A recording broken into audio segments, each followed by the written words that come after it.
ಕಾಂಗ್ರೆಸ್ ನಾಯಕರ ಸಮರ. Rahul Gandhi atom bomb ಕೊನೆಗೂ ಸಿಡಿಸಿದ್ರ. ಮಹದೇವಪುರ ವಿಧಾನಸಭಾ ಕ್ಷೇತ್ರದಲ್ಲಿ 2024ರ ಲೋಕಸಭಾ ಚುನಾವಣೆಯಲ್ಲಿ ಕೇಂದ್ರ ಚುನಾವಣಾ ಆಯೋಗದ ಅಧಿಕಾರಿಗಳ ಮೇಲುಸ್ತುವಾರಿಯಲ್ಲಿ 1 ಲಕ್ಷ ಮತಗಳ ಆಕ್ರಮದ ಆರೋಪವನ್ನು ರಾಹುಲ್ ಗಾಂಧಿ ಮಾಡ್ತಿದ್ದಾರೆ. ಪಂಚ ಆಕ್ರಮಗಳು ಎಂದು ರಾಹುಲ್ ಗಾಂಧಿ ಅದನ್ನು ಕರೀತಾ ಇದ್ದಾರೆ. ಬೋಗಸ್ ವೋಟ್ಸ್ಗಳು, ಬೋಗಸ್ ಅಡ್ರೆಸ್ಗಳು,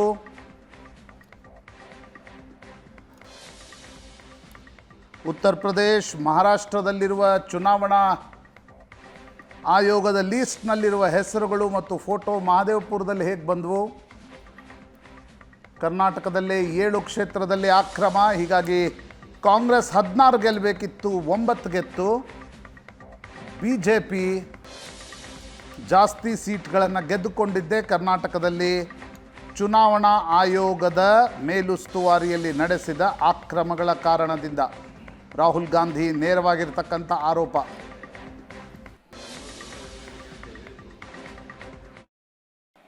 तो एक लोकसभा में हमने अपनी एनालिसिस शुरू की.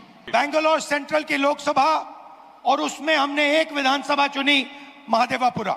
और आपने मेरा कल प्रेस कॉन्फ्रेंस देखा होगा, उसमें हमने 100% साबित कर दिया है कि इलेक्शन कमीशन और बीजेपी ने मिलकर आपसे कर्नाटका से लोकसभा चुराई है.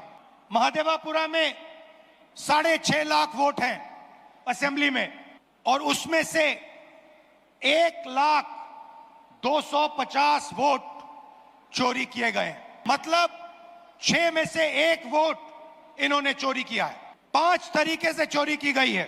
डुप्लीकेट वोटर, मतलब एक वोटर अनेक बार वोटिंग कर रहा है. 4 अलग अलग पोलिंग बूथ में वोट डाल रहा है. 5-6 अलग पोलिंग बूथ में वोट डाल रहा है.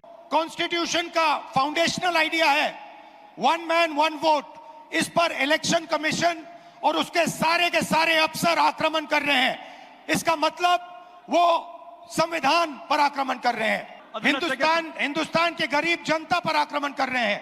और मैं उनसे कहना चाहता हूं, अगर आप सोच रहे हो कि आप इस पर आक्रमण करके बचोगे तो फिर से सोचो. टाइम लगेगा, मगर हम आपको पकड़ेंगे, एक एक करके पकड़ेंगे. मेरी बात याद रखना, क्योंकि आप अगर इस पर हमला करोगे तो हम आप पर हमला करेंगे. ये हिंदुस्तान की आवाज है.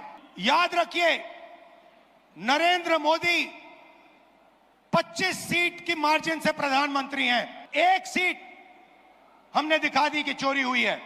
25 सीट वो 35,000 या कम वोटों से जीते हैं. अगर हमें इलेक्ट्रॉनिक डेटा मिल जाए, हम साबित कर देंगे कि हिंदुस्तान का प्रधानमंत्री चोरी करके प्रधानमंत्री बना है. पूरे देश को यह सवाल पूछना चाहिए कि इलेक्शन कमीशन इलेक्ट्रॉनिक डेटा और वीडियोग्राफी क्यों नहीं दे रहा है.